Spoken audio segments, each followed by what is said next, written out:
Susan, തന്റെ ഒറ്റയാളെ നിർബന്ധത്തില അവരുടെ presentation ഞാൻ പ്രോഗ്രാം ചാർട്ടിൽ ഇൻക്ലൂഡ് ചെയ്തിരിക്കുന്നത്. കമ്മിറ്റിക്കാർക്കൊന്നും തീരെ താല്പര്യം ഉണ്ടായിരുന്നില്ല. എന്തെങ്കിലും ഒരു കുഴപ്പമുണ്ടായാൽ അത് എന്റെ റെസ്പോൺസിബിലിറ്റി ആയിട്ട് അവര് പറയൂ.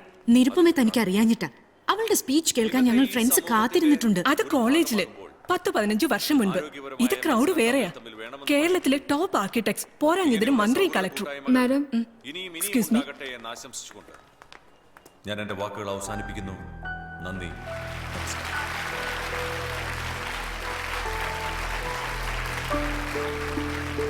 Next, I call upon Nirupama Rajiv to take the stage. After 14 years. Head up, Nirupama Krishnan.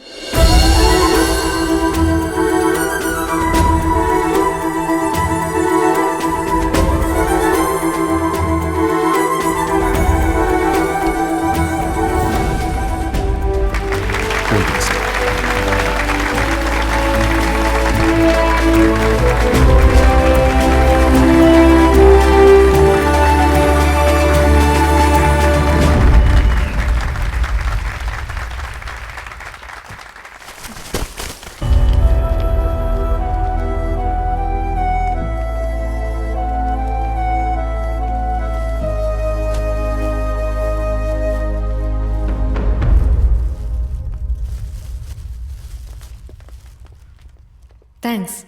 പക്ഷേ കൈ കഴുകാൻ മറക്കരുത്. നമ്മുടെ മാർക്കറ്റിൽ നിന്ന് വാങ്ങിയതാണ്. എൻഡോസൾഫാൻ, എക്കാലെക്സ്, ക്ലോറോഡെയിൽ, ഫംഗിസൈഡ്. കെമിക്കൽ കോക്ടെയിലാണ് ഓരോരുത്തരുടെയും കയ്യിൽ പറ്റിയിരിക്കുന്നത്. Liver kidney dysfunction, asthma, depression, പിന്നെ cancer. Please be very sure that you wash your hands.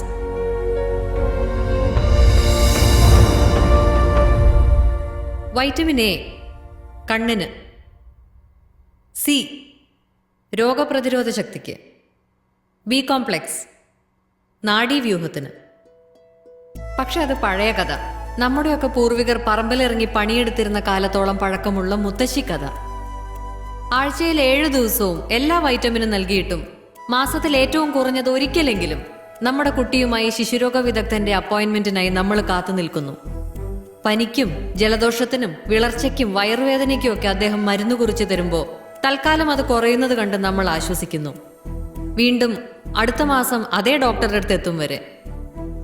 നമ്മുടെ ചെറുപ്പത്തിൽ എത്ര തവണ പോയിട്ടുണ്ട് നമ്മളൊരു പീഡിയാട്രിഷ്യന്റെ അടുത്ത്? എത്ര തവണ ആബ്സെന്റ് മാർക്ക് ചെയ്തിട്ടുണ്ട് നമ്മുടെ സ്കൂൾ അറ്റൻഡൻസ് രജിസ്റ്ററിൽ? 2, അങ്ങേ അറ്റം 3. ഇന്ന് അതല്ല കണക്ക്. വൈറ്റമിൻ എന്ന് വിശ്വസിച്ച് നമ്മൾ കൊടുക്കുന്ന ഭക്ഷണത്തിൽ അതിന്റെ അളവ് കാണാൻ കഴിയാത്തത്ര കുറവ്. അതിനേക്കാളേറെ ആ ഭക്ഷണത്തിലുള്ളത് വിഷമാണ്. ആത്മഹത്യയ്ക്ക് ഉപയോഗിക്കുന്ന ഫ്യൂരിഡാനും കാസർഗോഡ് മാത്രമാണുള്ളതെന്ന് നമ്മൾ കരുതുന്ന എൻഡോസൾഫാനും നീണ്ട ലിസ്റ്റിലെ 2 പേരുകൾ മാത്രം. വളർച്ച മുരടിക്കും, ഓർമ്മക്കുറവുണ്ടാകും, ഏകാഗ്രത നശിക്കും. മാർക്ക് കുറയുന്നതിൽ കുട്ടികളെ മാത്രം കുറ്റപ്പെടുത്തരുത്. മക്കളുണ്ടാവാൻ ധ്യാനത്തിനും തീർത്ഥാടനത്തിനും പോകുന്ന ദമ്പതികൾ കാരണം തേടി ദൈവത്തോളം ചെല്ലണമെന്നില്ല. പൊള്ളാച്ചിയിലെ മൈസൂരിലെയും കൃഷിസ്ഥലങ്ങളിൽ അതിനുള്ള ഉത്തരം കിടപ്പുണ്ട്. കേരളത്തിലേക്ക് അയക്കുന്ന പച്ചക്കറികളിൽ കുത്തിവെക്കുന്ന ഹോർമോണുകളുടെയും ആന്റിബയോട്ടിക്കുകളുടെയും രൂപത്തിൽ. കണക്കുകൾ അവിടെയും തീരുന്നില്ല. 50% കഴിഞ്ഞ 10 വർഷത്തിനിടയിൽ കേരളത്തിലെ ക്യാൻസർ ബാധിതരുടെ വർധനാ നിരക്ക്. ഇവിടെ ഇന്ന് ഈ കൂടിയിരിക്കുന്ന നമ്മുടെ ബന്ധുക്കളിലോ പരിചയക്കാരിലോ ഒരാൾക്കെങ്കിലും ക്യാൻസർ ഉണ്ടായിട്ടുണ്ടെന്ന് അർത്ഥം. ആ എണ്ണം ഇനിയും കൂടുമെന്നതും പ്രൂവൺ സ്റ്റാറ്റിസ്റ്റിക്സ്. അതിൽ കുട്ടികളുണ്ടെങ്കിൽ ലുക്കീമിയയ്ക്കുള്ള സാധ്യത കൂടുതലെന്ന് മറ്റൊരു പേടിപ്പെടുത്തുന്ന കണക്ക്. ഇല്ല സർ, ജിമ്മിൽ കൊടുക്കുന്ന പണം കൊണ്ട് മാത്രം ആ പട്ടികയിൽ നിന്ന് ഒഴിവാകാൻ പറ്റില്ല. അതിന് ആഹാരം നന്നാവണം. ആഹാരം നന്നാവണമെങ്കിൽ വേറെ ഒരു കുറുക്കുവഴിയുമില്ല. വീണ്ടും മണ്ണിലേക്ക് ഇറങ്ങണം. ഒരൊറ്റ ബാൽക്കണി, ഒരൊറ്റ ടെറസ്, അല്ലെങ്കിൽ 1/2 സെന്റ് ഭൂമി. ഒരു വീട്ടിലേക്കുള്ള പച്ചക്കറികൾക്ക് അത് ധാരാളം. ആർക്കും സാധിക്കും. ഒരിക്കലും കഴിയില്ലെന്ന് കരുതിയിരുന്ന ഞാൻ ഇന്നേക്ക് 7-ാം ദിവസം 2000 പേർക്ക് സദ്യ ഒരുക്കാനുള്ള വിഭവങ്ങൾ നൽകാൻ പോകുന്നു. വെറും 10 ടെറസിൽ നിന്ന്. ഈ വേദിയിൽ എനിക്ക് പറയാനുള്ളത്, ഒരു വീടോ ഒരു ഫ്ലാറ്റോ ഒരു സ്ഥാപനമോ എന്ത് നിങ്ങൾ പണിയുമ്പോഴും കൃഷിക്കുള്ള സ്ഥലവും അതിലുണ്ടാവട്ടെ. നോക്കാൻ സമയമില്ല എന്ന് ഉടമസ്ഥർ പറഞ്ഞാൽ ആശുപത്രിയിൽ കിടക്കേണ്ടി വരുന്നതിന്റെ 100-1 സമയം വേണ്ടിവരില്ല എന്നവരെ ബോധ്യപ്പെടുത്തുക. ചെലവിനെ പറ്റി പറഞ്ഞാൽ മെഡിക്കൽ ബില്ലിനേക്കാൾ ഒരുപാട് താഴെയാണിതെന്ന് മനസ്സിലാക്കി കൊടുക്കുക. നമ്മുടെ തന്നെ വീടുകളിൽ, നമ്മുടെ തന്നെ ചുറ്റുവട്ടത്ത് നമ്മുടെ കുട്ടികൾക്കുള്ള ആഹാരം. ശിശുരോഗ വിദഗ്ധൻ അല്പം വിശ്രമിക്കട്ടെ. 10,000 സ്ക്വയർ ഫീറ്റിന്റെ സൗധം പണിതു എന്നതിനപ്പുറം ഒരു ചെടി നടാനിടമുള്ള വീടുണ്ടാക്കി എന്നതിനാവട്ടെ ലോകം നാളെ നിങ്ങളെ ഓർക്കുന്നത്, നിങ്ങളോട് നന്ദി പറയുന്നത്. നമസ്കാരം.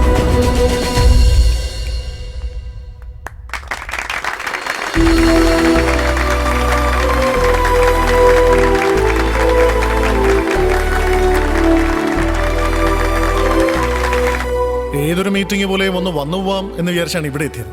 പക്ഷെ ഇതിപ്പോ അങ്ങനെ വെറുതെ ഒരു മീറ്റിംഗ് ആയിട്ട് കാണാൻ പറ്റുന്നില്ല. നിരുപമയുടെ ഈ ആശയം ഞാൻ നിയമസഭയിൽ പ്രസന്റ് ചെയ്യും. എല്ലാ വീട്ടിലും ഒരു വെജിറ്റബിൾ ഗാർഡൻ. മഴവെള്ള സംഭരണിയുടെ കാര്യത്തിൽ എന്ന പോലെ ഇതും ഒരു നിയമമാവട്ടെ. കേരളം കണ്ട ഏറ്റവും വലിയ മൂവ്മെന്റുകളിൽ ഒന്നായിരിക്കും ഇത്. അതുമാത്രമല്ല, സർക്കാർ വക സ്ഥലങ്ങൾ ഒരുപാടടുത്ത് ഒന്നും ചെയ്യാതെ കിടപ്പുണ്ടല്ലോ, അറിയാലോ. അതിൽ പറ്റാവുന്നിടത്തൊക്കെ ഓർഗാനിക് ഫാമിങ്ങിനുള്ള ഒരു പ്രോഗ്രാം, ഒരു മൂവ്മെന്റ് ഞാൻ പ്ലാൻ ചെയ്യാം. അതിന്റെ ടീം ലീഡറായി നിരുപമ വരും എന്നെനിക്ക് ഉറപ്പ് തന്നാൽ. അങ്ങനൊരു പ്രോജക്റ്റിന് ഇതുപോലെ പാഷനുള്ള ഒരാൾ മുന്നിൽ ഉണ്ടായേ പറ്റൂ. വലിയൊരു ഉത്തരവാദിത്തമാണ്. ആലോചിച്ച് മറുപടി പറഞ്ഞാൽ മതി.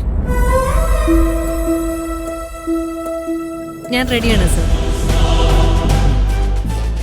6th വരെ ഒരു മാരേജ് ഫംഗ്ഷന് വേണ്ടിയുള്ള കുറച്ച് ഒരുക്കങ്ങളുണ്ട്. അപ്പോൾ അതിനുശേഷം എൻ്റെ ഓഫീസിൽ നിന്ന് വിളിക്കും. നമുക്ക് വേണ്ടത് ക്യാൻസർ സെന്ററുകളല്ല, അത് വരാതിരിക്കാനുള്ള സെന്ററുകളാണ്. Let's do it.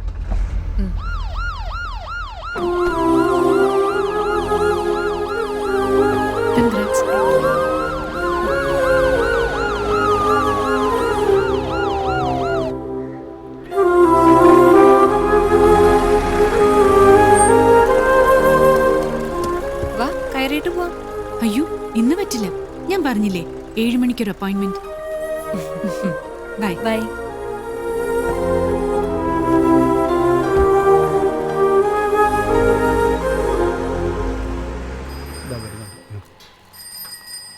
പ്രോഗ്രാം നന്നായി.